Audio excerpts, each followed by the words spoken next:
벨하, 안녕하세요. 기엔제님, 안녕하세요. 제프티님, 안녕하세요. 어서오세요. 오늘은 미술사 강의를 준비했어요. 네, 자료를 만드느라고 조금 늦었습니다. 오늘은 미술사 중에서도 현대 미술, 그리고 다다이즘을 중심으로 설명을 하도록 하겠습니다. 자, 우선 현대미술부터 들어가도록 할게요. 다다이즘을 들어가기 전에 먼저 현대미술의 정의부터 알아야겠지요. 현대미술이란 미술사조적으로는 지금과 가장 가까운 시기의 미술을 말합니다. 우리의 미술은 고전 미술이 있고, 네, 맞아요. 소변기가 예술품으로 나오는 그런 쪽이 다다이즘이죠. 네. 그리고 현대보다 바로 이전은 근세 혹은 근대 미술이라고 부릅니다. 그 이전은 중세, 또 그 이전은 고대, 그런 식으로 미술 사조를 나누는데, 여기에서 분류를 해서 이제 현대에는 우리가 아는 다다이즘, 추상표현주의, 앵포르메, 그리고 액션 페인팅, 이런 것들이 장르로 분류되고, 많이 불리는 작가들은 앤디 워홀 이런 사람들이 있죠. 맞아요. 그런 예술입니다. 네. 그리고 이런 현대 미술들은 미술사에서 가장 최근이니만큼 기술의 발전과 상업의 발전을 전반적으로 따라서 문화와 역사적인 형태에 맞추어서 발전한 것입니다. 그래서 예전에는 그림을 그리고 회화를 통해서 표현을 하고 대리석, 돌, 나무 등을 재료로 삼아서 조각을 했다고 하면 이제는 더 이상 그것만으로 한정 지을 필요가 없이 기술의 발전을 통해 만들어진 것으로 예술을 하는 거죠. 물감이야 고전적이지만 이제는 물감이 아닌 것도 쓸 수 있으니까요. 매직 같은 걸로도 예술을 할 수 있고, 이제 크레파스 혹은 이제 붓 같은 거를 아예 꺾어서 사용을 하기도 합니다. 기존의 재료에서 벗어난 것이 중심이라고 보면 돼요. 그래서 그에 따르는 각종 기법도 발달했고, 추상미술, 모더니즘, 앵포르메과 결을 같이 하는 교집합도 존재를 합니다. 그러면 이 현대미술의 발전사에 대해서는 저번에 제가 낭만주의에 대해서 말씀을 하는 것으로 상당히 많이 알려드렸어요. 이제 19세기가 이 산업혁명이 일어나고 가장 미술의 태동이 바뀐 이런 중요한 시기였는데, 산업혁명으로 인해서 기존의 회화들의 재료가 바뀌고 이제 사진 기술이 생겼습니다. 사진술 자체는 한 1800년대 후반쯤부터 있기는 했는데 이게 본격적인 발전을 한 거는 이때쯤이에요. 네, 앵포르멘이라고 하는 거는 제가 이따가 설명을 드릴 텐데 이거를 말씀드리자면 전 프랑스에서 발전한 미술이고요. 근현대 미술사에서 제2차 세계대전 이후 프랑스를 중심으로 발전한 미술의 장르라고 보면 됩니다. 약간 전쟁 이후의 미술이라고 생각을 하시면 될 것 같아요.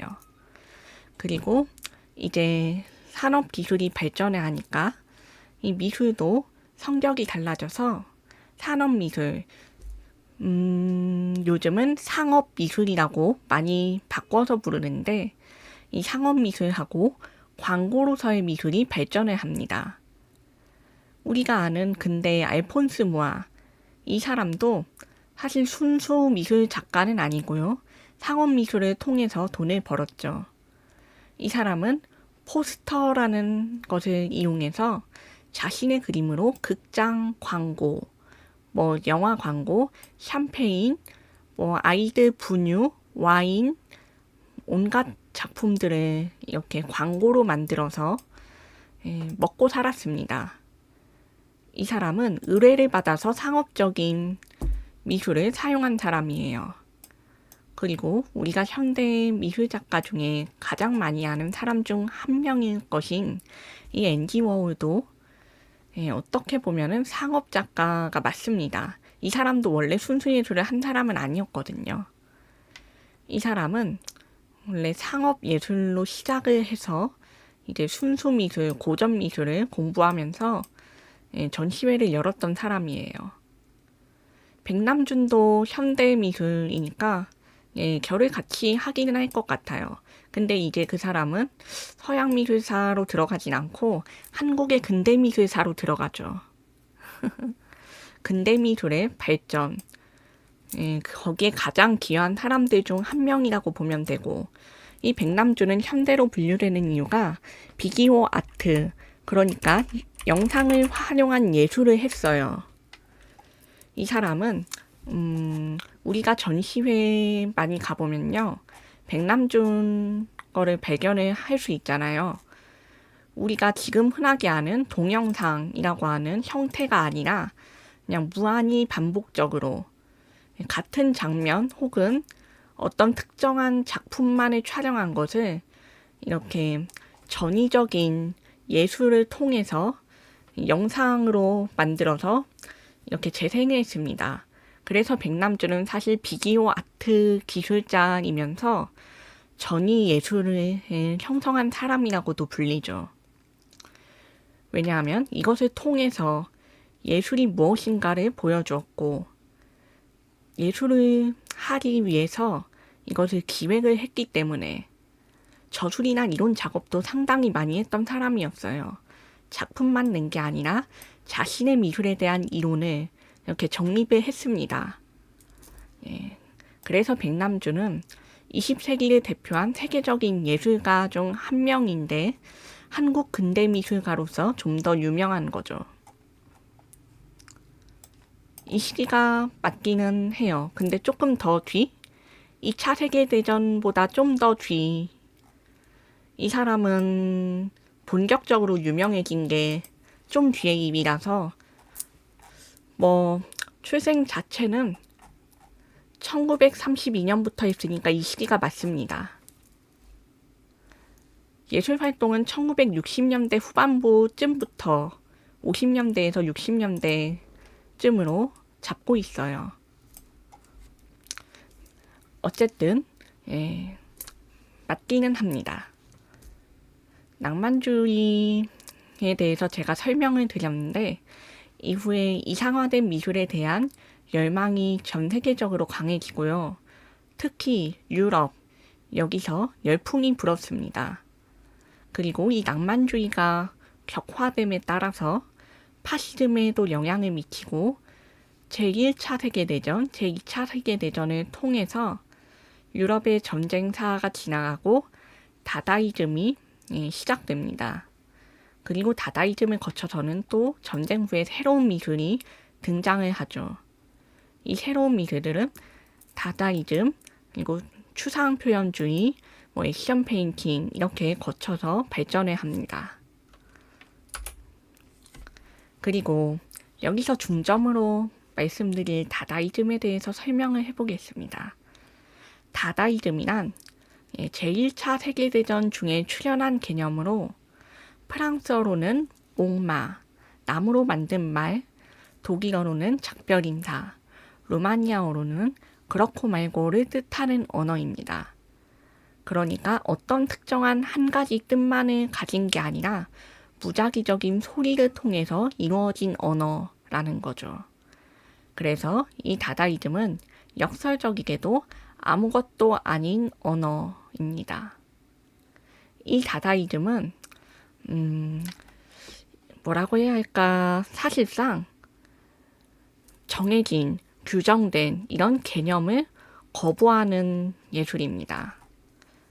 이 다다를 표명하는 다다이스트들은 자신을 안티 다다라고 말할 정도로 정립된 개념 자체를 이야기하기보다는 모든 기준, 모든 선, 모든 것을 반대하면서 공격적인 예술주의를 표방을 했어요.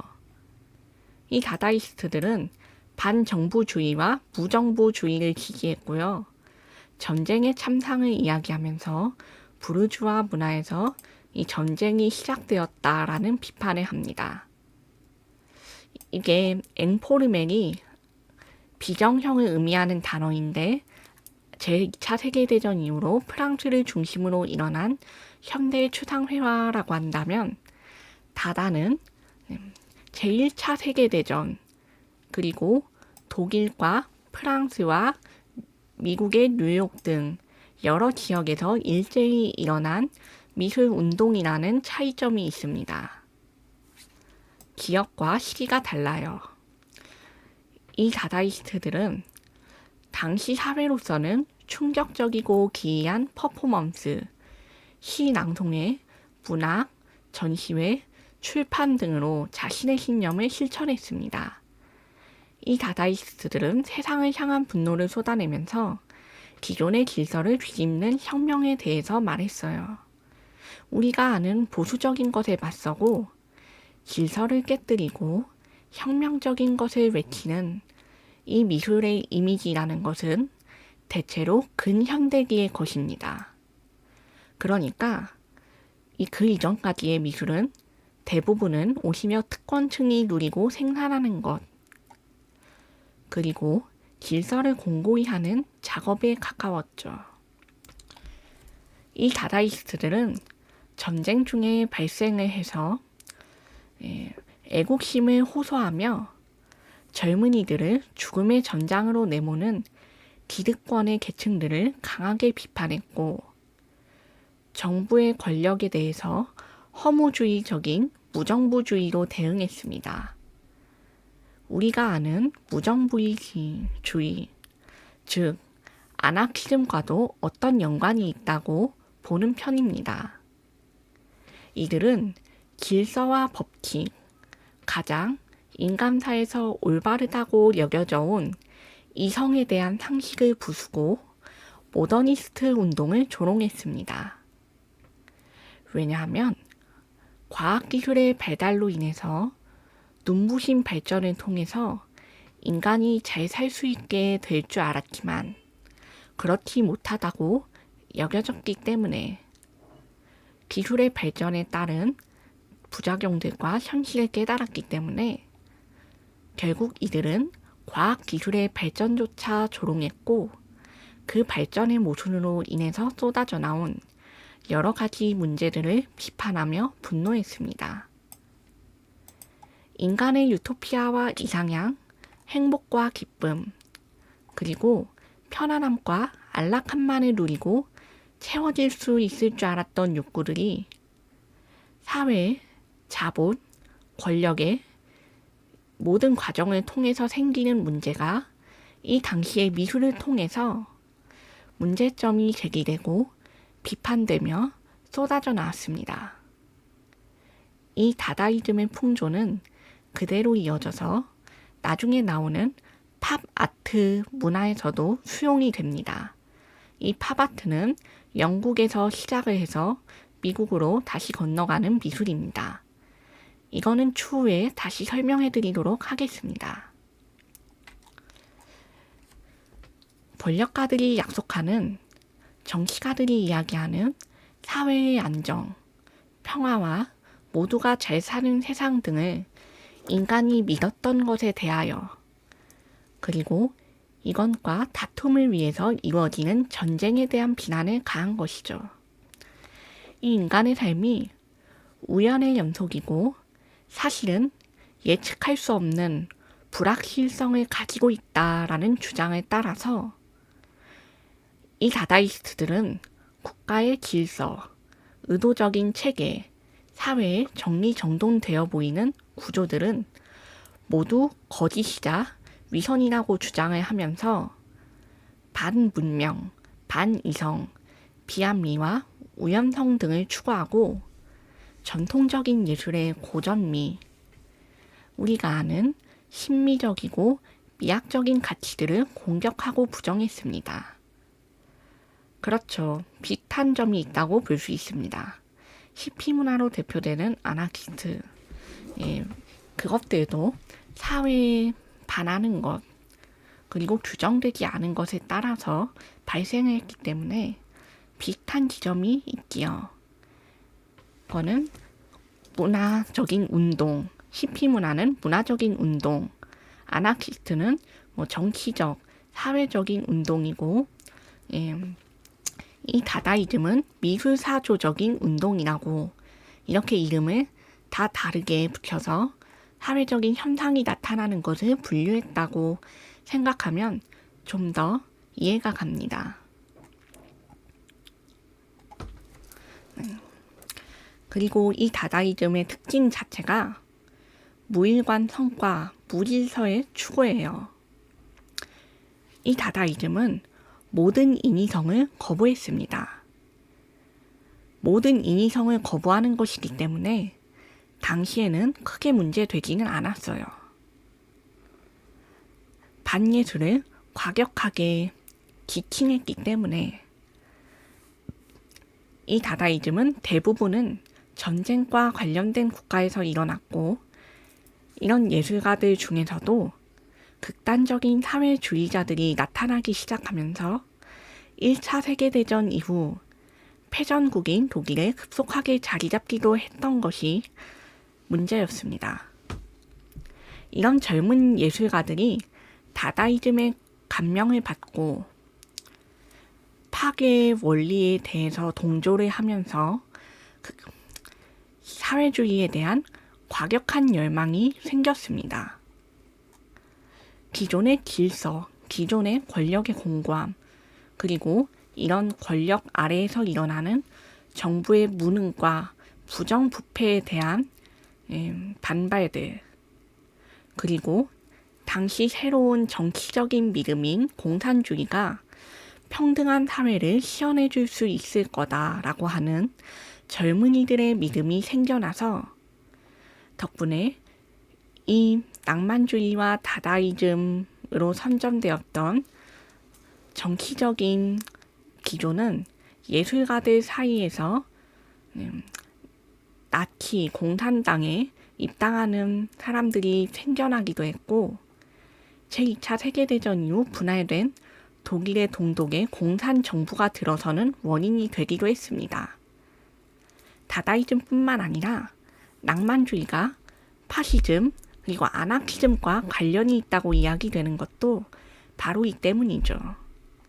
낭만주의는 지극히 신화적이고 예술적이고 이상주의적인 이것을 표방하는 것을 지나서 그 자체로 완벽한 것, 좋은 것, 그리고 이상적인 극치, 미, 아름다움을 찬양했기 때문에 결국 히틀러의 논리였던 순혈주의, 그리고 아리아인 민족주의와도 관련이 지어지면서 이렇게 급속하게 파국으로 치달았습니다. 그렇기 때문에 이 낭만주의라는 게 나치즘 혹은 파시즘의 자체는 아니지만 어느 정도 관련이 있다라고 이야기되는 것입니다. 히틀러가 추구한 것 자체가 완벽한 아름다움, 완벽한 아리아인의 특성, 완벽한 이상향 이런 것을 추구를 했기 때문에 미술사조적으로도 비판이 나오는 것이죠. 다만 다다이즘 중에서도 이 베를린 다다이즘과 달리 파리, 뉴욕에서 일어난 다다이즘은 사회와 정치에 대한 관심 그 자체보다는 기존의 전통적인 예술에 대한 저항과 파괴, 그리고 반항 의식에 좀 더 초점을 맞추기 때문에 이들은 미술사 자체에 변혁을 일으켰다라고 봅니다. 예를 들면 귀향의 레디메이드, 우리가 잘 아는 샘이라고 부르는 변기가 있죠. 이 변기를 통해서 만든 작품, 셈, 이것도 다다이즘이죠. 어째서 그렇냐 하면은요. 자, 여기 사진을 보면 마르셀 듀샹의 오른쪽에 셈, 당시 남성용 소변기를 통해서 만든 셈, 그리고 왼쪽은 모나리자 위에 덧그린 복제품, 물론 진품 모나리자를 통해서 한 것은 아니고 복제품 위에 덧그린 것입니다. 예, LATOOQ라고 하는 이 작품은 모나리자라고 하는 여성상 위에 남성의 콧수염과 턱수염을 그려놓았죠. 이 레디메이드라는 것은 대량 생산된 기성품을 의미하지만 미술 용어로 사용할 때에는 일상에 우리에게 친숙한 사물이 미술품화된 것을 지칭합니다. 그래서 레디메이드는 거꾸로 기존에는 여러 가지 일상용품의 기능을 가지고는 있지만 미술 전시회를 통해서 전시가 될 때에는 기존의 일상용품으로서의 성능이 제거되고 그 타고난 기능성을 온전히 다하지 못하며 오로지 예술품으로서만 존재하게 됩니다. 역설적이죠. 따라서 이 듀샹의 레디메이드라는 개념을 통해서 현대미술의 의미가 다시 재조정되었다, 개명되었다라고 하는 것이죠. 미술품이 미적 대상으로서의 작가의 독창적 재능이 담보된 유일한 창작물이어야 한다라는 전통적인 미술의 개념을 엎어버림으로써 사람들을 사로잡아 버린 것입니다.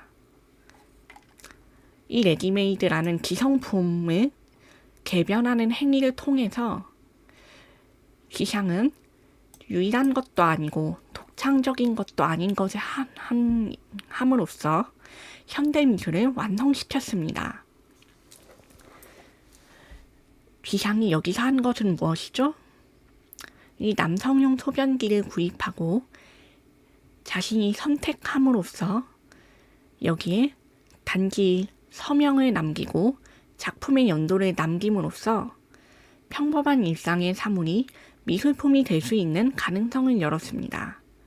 이 가능성을 열었으므로 작가의 손길과 전시 공간이라고 하는 단 두 가지의 전제 조건만 충족을 해도 사람들은 이 일상의 사물이었던 것을 미술품으로 인식한다.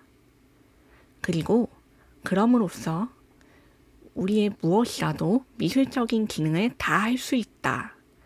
그렇게 말하고 있는 것이죠.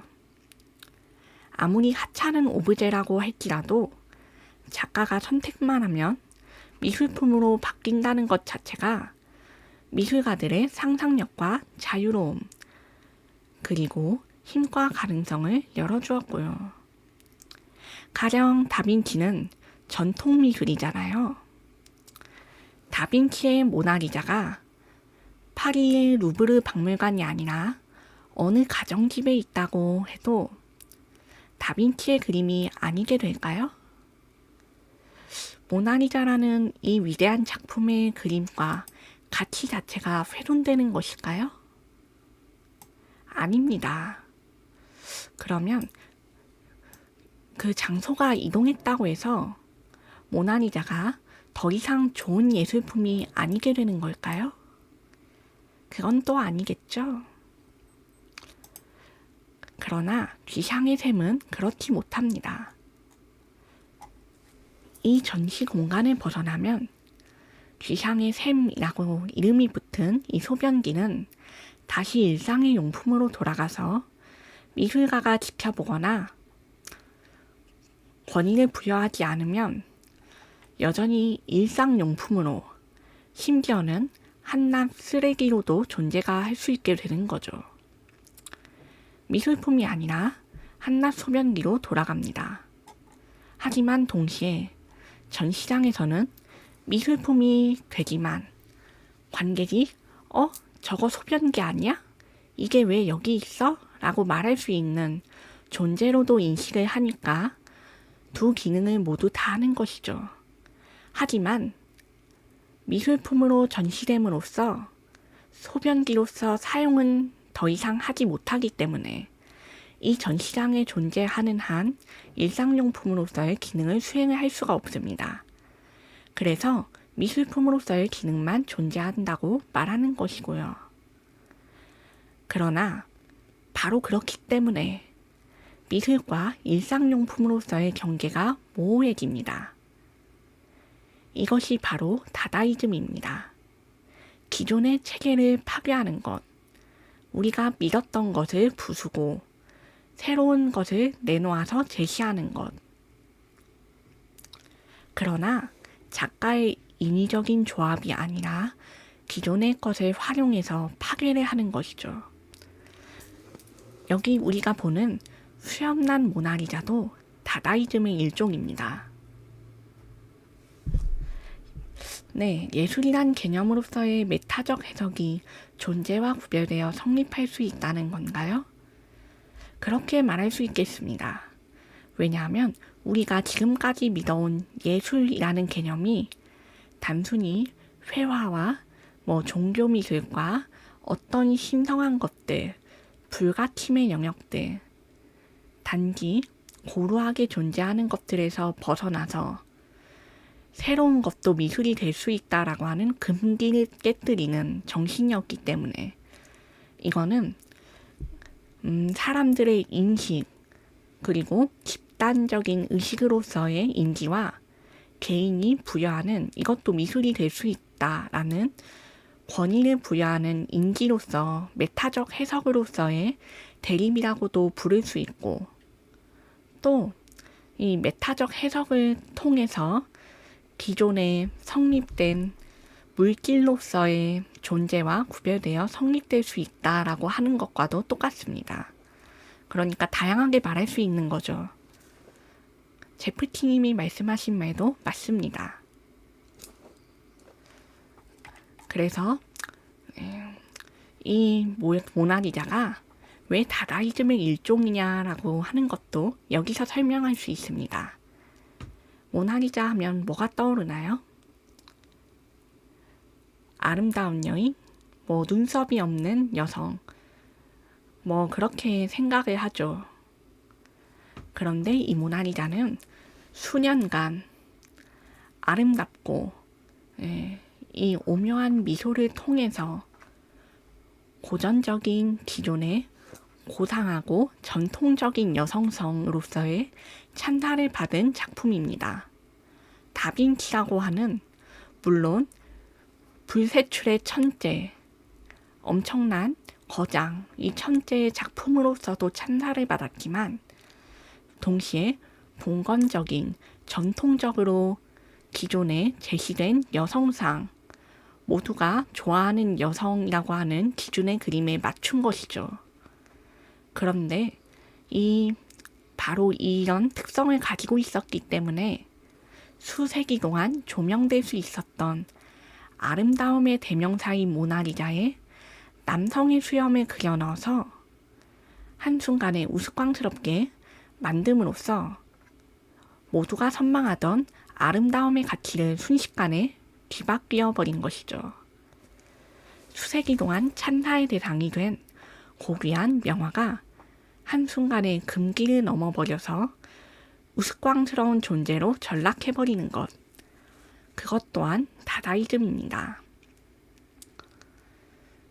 왜냐하면 이렇게 그려지면 결국 모나리자는 아름다움의 기준에서도 벗어나고 당시의 여성이라는 기준에서도 벗어나며 여성과 남성의 모습을 모두 동시에 가지고 있는 어떤 한 면만 가지고 있지 않은 파괴된 것이기 때문에 그렇습니다. 첫 번째 작품이라고 하면 샘 비샹을 말하는 것인가요? 아니면 모나리자?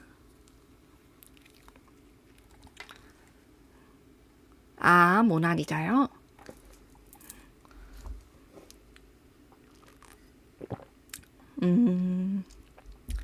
사실 미술 자체를 훼손했다라는 느낌으로 거부감을 느끼시는 분들이 많은데 이 모나리자의 경우에는 아무래도 기존의 질서, 기존의 미술, 보편성, 가치, 윤리, 도덕 그런 우리가 생각하는 이성적인 것들에 대해서 반했고 무섭다라는 게 중점이기 때문에 그렇기 때문에 이게 다다이즘이다라고 하면은 이게 좀 더 맞을 것 같네요. 사실 그래도 공감이 힘든 건 어쩔 수 없죠. 기존의 질서의 반함 자체만으로 다다라고 부르진 않는 것과 똑같으니까요. 그게 중점이지만 어떻게 활용하냐에 따라서 다르게 보일 수 있는 것이 당연합니다. 자, 그러면 이제 넘어가서 이 다다이스트는 제가 아까 대표적으로 쥐샹만을 예시로 들었는데 사실 다다이스트는 많습니다. 게오르게 그로스, 네, 아까 말한 쥐샹. 쥐샹은 여기 두 번째 인물인데요. 여기 롱코트를 걸친 이 사람이 맞습니다. 그리고 존 하트필트와 이 오른쪽엔 제가 이름을 안 적었는데 한나라고 하는 독일의 다다이스트입니다. 안녕하세요. 마녀수집가님 어서오세요. 이렇게 각각 다다이스트들이 자신의 영역에서 활동함으로써 이 다다를 널리 알렸죠. 가치를 알아볼 수 있다면 작품을 가질 자격이 충분하다. 그럴 수 있죠.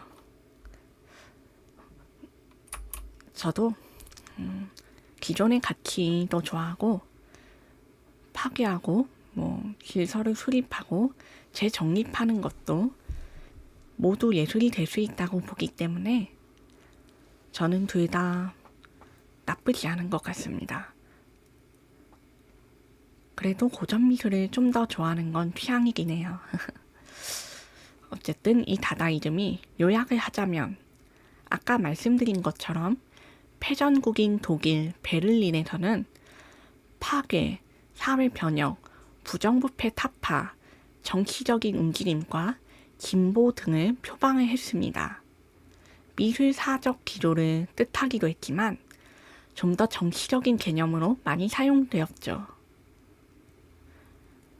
파리와 뉴욕에서는 그런 정치적인 진보가 아니라 고전 예술의 저항과 파괴, 반항 의식으로 사용되었다라고 요약을 할 수 있고 아까 쥐샹이 활용한 기법, 레디메이드가 현대미술의 새로운 사조, 새로운 장을 열었다라고 이야기되는 것. 그렇죠. 모나리자가 다른 아무 그림이었다면 저만큼 파괴적인 우스꽝스러움이 안 나왔을 것 같아. 그것이 바로 핵심입니다. 고전적이고 예술적이고 모두가 동의하는 아름답고 신성하고 가치를 존중받아 마땅하다고 불려지는 것에서 벗어나서 그것을 파괴하는 것이었기 때문에 그만큼의 파괴력이 나왔던 것이었죠. 사람들이 잘 모르는 아름다운 작품 그런 것을 활용했다면 아마 그렇게 안 나왔을 겁니다. 어쨌든 이 레디메이드라는 일상적인 기성용품을 활용해서 다다이즘을 추구했기 때문에 현대미술의 새로운 장이 열렸다라고 말할 수 있습니다. 그렇죠. 우리가 알고 있는 고전적인 룰을 부수는 것이 핵심입니다. 그럼 다음으로 넘어가 볼게요. 이거는 제가 다다이즘을 중심으로 지금까지 설명을 드렸는데 이 다다이즘만 하면 너무 짧을 것 같아서 제2차 세계대전 이후의 미술과 추상표현주의, 액션 페인팅에 대해서도 설명을 드리기 위해 준비했습니다. 자, 이 다다이즘이 제1차 세계대전에서 발생을 했다고 말씀드렸어요.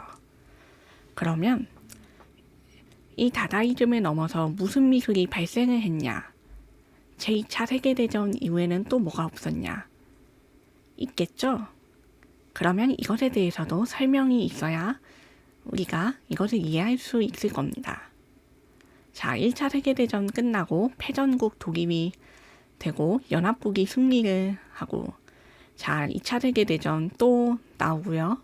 이제 우리가 아는 대로 1945년 8월에 일본이 무더운 여름날에 히로시마와 나가사키의 원자폭탄이 투하됨으로써 전쟁이 공식적으로 종전이 선언됩니다. 그래서 일본의 패배 선언, 종전 선언을 통해서 이 2차 세계대전이 막을 내리게 되죠. 이 제2차 세계대전의 종전이 선언되고 전쟁이 끝났지만 이미 이루어진 전쟁으로 인한 쇠퇴, 폐허가 되어 유럽은 초토화가 되어버렸습니다.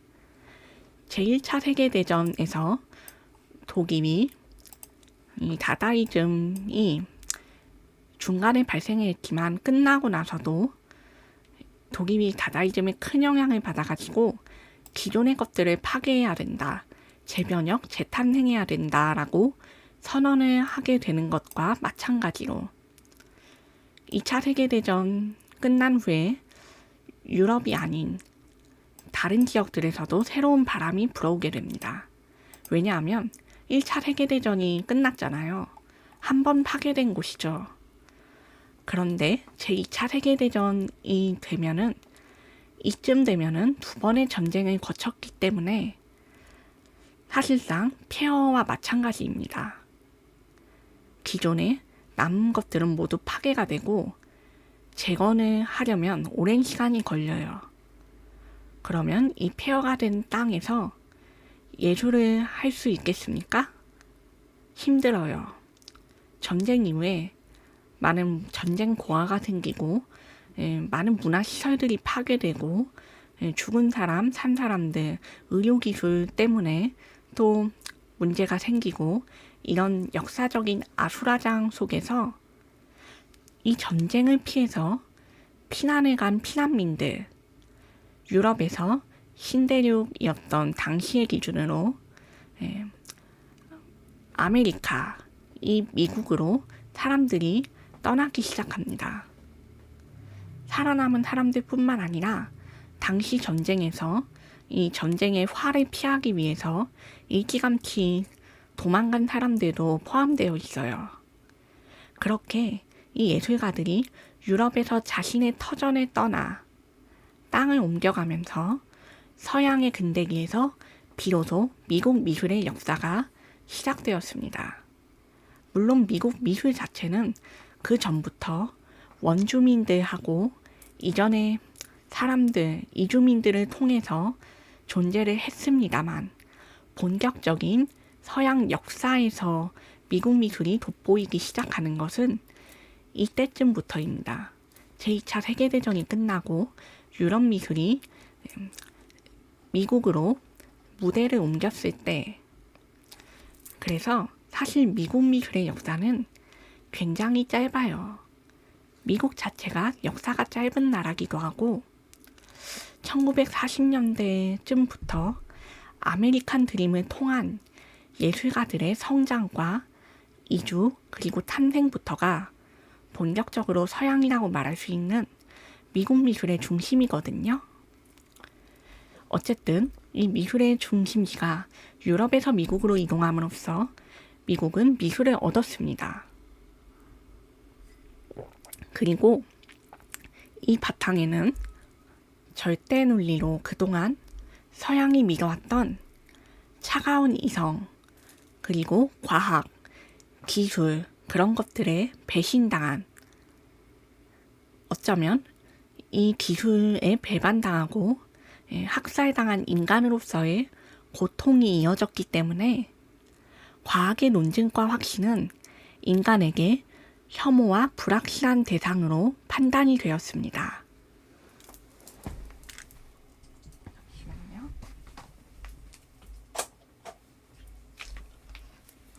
네, 됐다.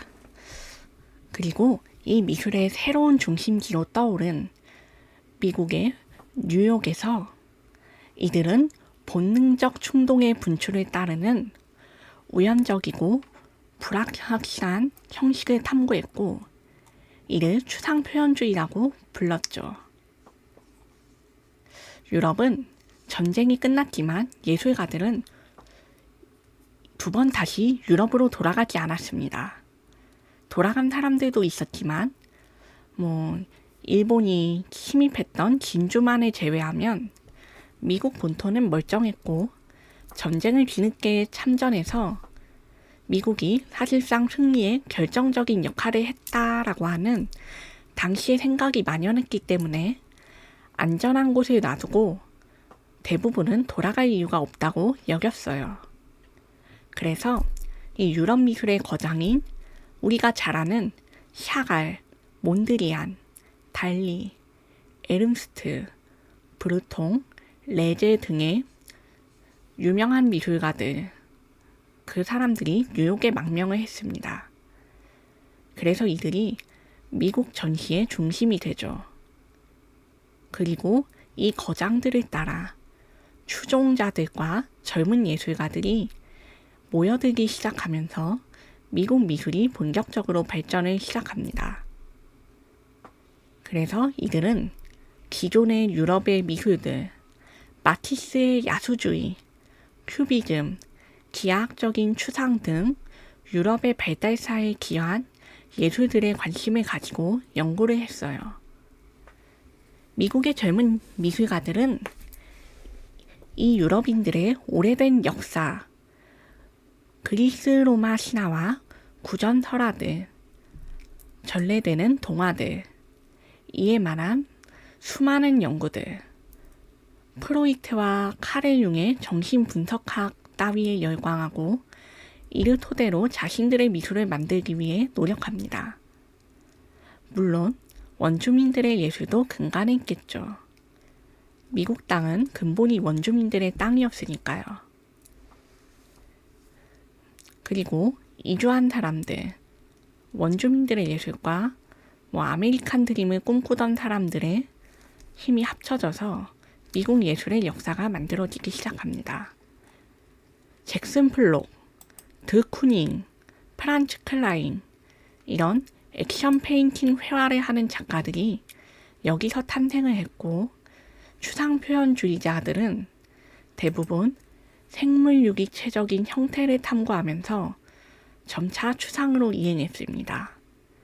예를 들면 염소라는 이 생물을 통해서 염소의 박제, 우리가 아는 이 동물 박제가 서양에서는 본래 사냥감을 과시하기 위한 장식품 정도로 사용이 되었지만 미술가들이 이 생물의 박제를 통해서 이 유기체 생전의 모습 같은 거를 가지고 재료로 사용해서 그림으로 그리거나 설치 미술의 박제를 활용하거나 하면서 추상 미술이 본격적으로 이행되었습니다. 그리고 여기서 액션 페인팅이 혼합이 되면서 점차 추상 미술의 영역이 넓어진 거예요. 액션 페인팅은 캔버스를 화가가 행동하는 장으로 삼고 화가의 격렬한 제스처를 이용해서 분출하는 감정과 본능적인 직관을 통해서 캔버스에 표현을 합니다.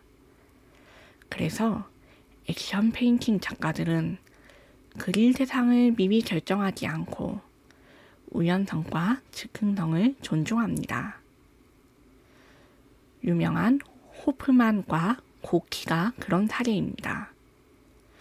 이 유럽 미술과 추상표현주의 사이에서 다리 역할을 한 추상표현주의가 전개될 당시에 가장 유명세를 떨친 작가는 드 쿠닝이고 네덜란드 태생이지만 미국으로 자리를 옮기면서 유명해졌습니다. 이 드 쿠닝은 사실 네덜란드가 배출한 거장 가운데 한 명이면서 시대를 대표하는 네덜란드 미술가 중 20세기 후반의 대표 작가로 불려지지만 사실 미국 시민권을 획득을 하고 철저한 미국인으로서 거듭난 사람이어서 요즘 사람들은 드쿠닝이 네덜란드 출신이라는 걸 잘 모르죠. 또 추상표현주의로 가면은 여기서 제일 유명한 것은 잭슨 폴록입니다. 이 사람은 미국의 현대미술의 신화라고 불릴 정도로 유명하지요. 이제 여기서 나아가서 추상표현주의는 생면주의, 팝아트로 나아가면서 다시 미술사주의와 사조가 바뀌는 데 중요한 역할을 합니다. 현대에는 지금도 많이 사용되어서 여전히 우리가 현대미술이라고 하면 현대미술? 그 기괴한 거? 사람들이 물감을 뿌리고 춤추면서 발바닥으로 그걸 찍어서 그림을 그리는 거? 그것도 예술이야? 라고 부르는 그런 이미지로 남아 있습니다. 사실 요즘도 유명하게 쓰는 기법이기도 하고요.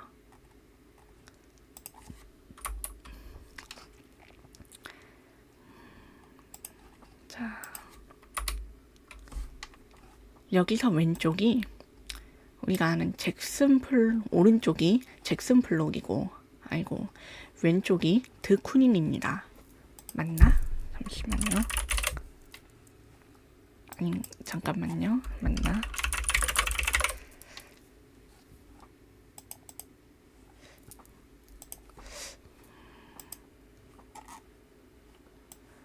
기억이 안 나네. 제가 PPT를 만들 때 자료가 너무 많아서 좀 축약을 했거든요.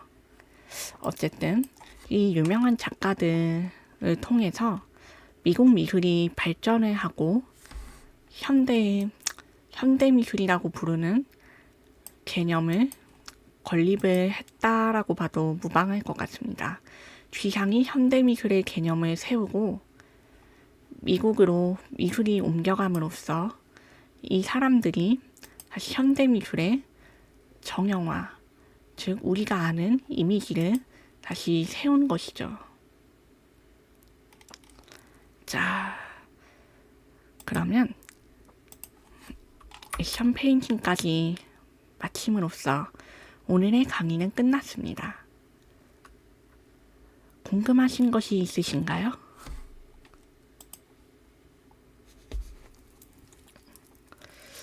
사실 여기서 현대 미술과 액션 페인팅에 대해서도 더 할까 했는데 여기까지 들어가면 장장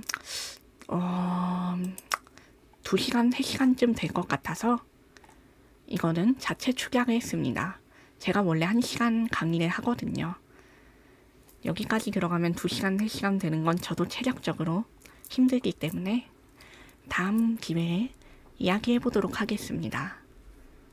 그럼요. 원하시는 주제가 있으시면 그것도 추천해 주시면 감사하겠습니다.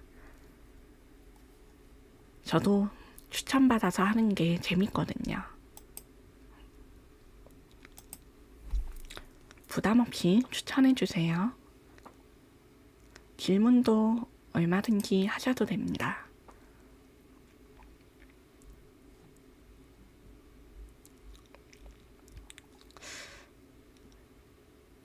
미디어 아트를 비롯한 감각복합 전시물은 현대미술에 속하지 않나요? 이것도 현대미술에 속합니다. 아까 말씀드렸다시피 여러 가지 감각, 재료, 기법을 통해서 이루어지는 게 현대미술인데요. 이 감각복합 전시물 중에는 그림, 회화뿐만 아니라 이제 설치미술을 포함해서 조명, 소리를 통한 미술도 있기 때문에 이런 것들에 대해서도 제가 다음에 다루어 보겠습니다. 이거는 사실 낭만주의 직후에 바로 나온 소리, 음향이 미술이 될 수 있다라고 하는 주장이 제기된 것인데 이거는 이론으로 제기되었지 당시 미술 사조를 대표할 수 있을 만큼의 개념이 된 것은 아니어서 오늘의 강의는 개념적인 미술 사조로서의 소개를 중점으로 드렸어요. 그 이론에 대해서도 한번 다음에 이야기를 해볼게요.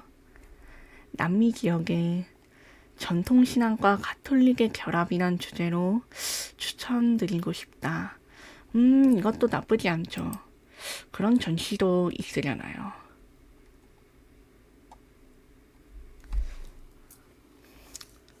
이런 전시가 지금 있는지는 한번 찾아봐야겠지만 강의 주제로서는 꽤 흥미로울 것 같습니다. 그리고 남미 지역의 전통신앙과 가톨릭이라고 하면 보통 산타무에르떼를 많이 이야기하거든요. 이 산타무에르떼가 카톨릭과 그 여신 남미 지역, 멕시코 뭐 이런 지역들의 신앙이 결합이 된 것이라고 보기 때문에 네, 맞아요. 산타무에르떼가 가장 활용된 예로 들 수 있겠고 이런 주제가 있을 법하니까 한번 찾아볼게요.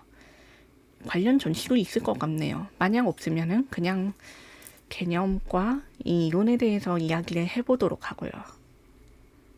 향기를 포함한 전시도 좋죠. 요즘은 향기하고 냄새를 통해서 향기뿐만 아니라 음식 냄새 그리고 뭐 비누, 타이어, 고무 냄새 같은 거를 활용해서 전시를 하는 경우도 있더라고요. 항상 아쉬움이 남는 것 중 하나인데 다다이즘과 같은 기존 관념에 대한 파격적 시도를 하는 경우엔 새로운 지평을 창출하는 건 어렵다고 여겨지곤 합니다. 그 이상의 의의는 없을까요? 새로운 시도라는 것 이외의 의의 말씀이신가요? 이 다다이즘과 같은 기존 관념에 대한 반기를 드는 어쩌면 봉건적인 질서에 대한 파괴를 행하는 것들은 항상 있어 왔습니다만 새로운 지평을 이렇게 만들고 미술사적으로 사조가 본격적으로 바뀌기 전에는 언제나 있지만 또 그 이상의 것을 보여주지 못하는 것이 사실이기는 합니다. 왜냐하면 새로운 것도 결국 새로운 것을 향유하고 받아들일 수 있어야 하기 때문에 전환되는 것이지 사람들이 받아들이지 못한다라고 하면은 새로운 것을 제시해도 이게 본격적으로 시작이 될 수가 없거든요. 그래서 새로운 지평을 창출했을 때 비로소 주목이 되고 이게 사람들에게 호응을 받고 문학적, 사회적, 정치학적, 과학적 여러 가지 분야로서 분석이 되고 증명이 되는 것이지 사실상 그 이전에는 하나의 이론과 개념으로서의 주제가 가깝다고 생각합니다. 그리고 그 이상의 의의라고 하면 사실상 향유하는 사람들끼리의 의미가 있고 또 일반 대중이 인식하는 이미지로서의 의미가 있기 때문에 이것을 잘 분리할 수 있어야 된다 정도겠죠? 새로운 지평을 열지 못하면 그리고 대중들한테 요즘 현대 미술은 대중들한테 받아들여져야 한다라고 의견이 많은데요. 그 이전에는 사실 이 새로운 지평을 여는 것조차도 원래는 대중이 향유하는 것이 아니었잖아요. 그러면 이거를 향유하는 사람들은 누구였겠습니까? 미술가들, 기존의 예술가들, 이론가들입니다. 그러니까 결국 이 주제를 공유하는 사람들이 있어야 한다. 이 예술가들 사이에서도 향유가 되지 않으면 새로운 것은 언제나 늘 비난을 받았어요. 공격받고 비난받고 서로 대립하고 또 합의에 따라서는 서로의 개념조차 공격을 하면서 발전을 해왔던 거죠. 그래서 발전을 위한 발전, 기존의 것을 비판하고 파괴하고 그러는 개념은 어떻게 보면 발전을 위한 토대다라는 의의를 제시할 수는 있겠습니다. 요즘에는 그 대중이라고 하는 개념이 생겨서 향유하는 사람의 개념이 넓어지다 보니까 좀 더 어렵고 복잡한 문제가 된 것이지요. 그 이전에 공유한 사람은 늘 소수였으니까요. 미술은 언제나 대중적인 것이면서 동시에 소수의 것이었습니다. 권력자들의 것, 종교인들의 것, 그리고 예술가들의 것을 넘어서 이제는 현대인들의 것이 되었다는 것에 의의를 둘 수 있겠지요.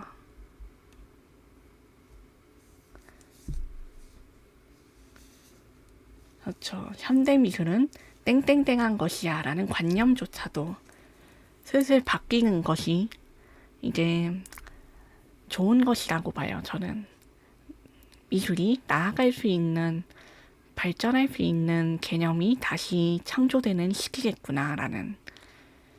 어떻게 보면 미술은 욕을 먹고 다시 비판하고 비난하고 다시 새로운 관념이 생기고 기존의 것에서 영감을 받고 그런 것들조차도 너무나 당연하기 때문에. 차물라 카톨릭? 오, 차물라 카톨릭. 알겠습니다. 이것도 다루어 봐야겠네요. 차물라 카톨릭. 검색하니까 나오네요. 이쪽도 마야 전통 토속 종교와 카톨릭이 혼재된 신앙. 재밌겠는데요? 이것도 한번 해보겠습니다. 역시 좀 우리가 잘 아는 대중적인 이 산타모에르떼에 대해서도 설명이 들어가고, 이 토속 종교하고 이 멕시코 신앙에 대해서도 이야기를 해보면 좋겠네요. 사실 뭐 이 산타모에르떼도 어디는 멕시코 그리고 또 스페인을 통해서 이렇게 들어온 신앙도 있기 때문에 그런 역사학적인 이야기도 재밌을 거고요. 좋아요. 알겠습니다. 제가 한번 이걸 정리해서 다루어 보도록 할게요. 이거는 정리하는데 시간이 좀 걸릴 것 같으니까 제가 해보고 준비가 됐다 싶으면 말씀드리겠습니다. 종교적인 거, 그리고 사회문화, 정치까지 합해서 제가 정리를 하거든요. 이쪽은 연구가 아무래도 서양에 비해서는 좀 덜 된 편이기 때문에 정리를 할 필요가 있어요. 추천해 주셔서 감사합니다. 즐겁게 해보겠습니다. 주제가 생겼네요. 와, 좋아요. 그럼 질문이 더 있으시면 편하게 해주시고, 없으시면은 종료로 마치겠습니다. 자, 오늘은 1시간 정도 강의를 했네요. 자, 다들 수고하셨어요. 오늘 강의 듣느라 고생 많으셨고 저도 재밌었습니다. 와, 그럼 오늘 강의를 마치도록 하겠습니다. 감사합니다. 안녕, 내일 또 봐요. 배바. 다들 고생 많았습니다. 즐거운 저녁 드세요. 배바.